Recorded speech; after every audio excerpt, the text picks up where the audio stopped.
Mayonnaise. এই মেয়োনিজটা আমি বাসায় তৈরি করেছি। ব্রেডের দুই সাইডেই খুব সুন্দর করে মেয়োনিজ লাগিয়ে নেব। আর এই বার্গারটি সবারই খুব পছন্দের এবং খুব ইজি। আপনারা চাইলে আমার রেসিপি দেখে বাসায় ট্রাই করতে পারেন।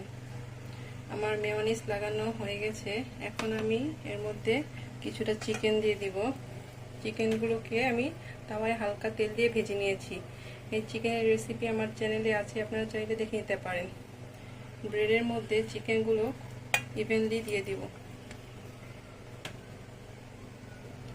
চিকেনগুলো সুন্দর করে দেওয়া হয়ে গেলে এখন এর মধ্যে দিয়ে দিব কিছুটা পরিমাণ টমেটো কেচাপ।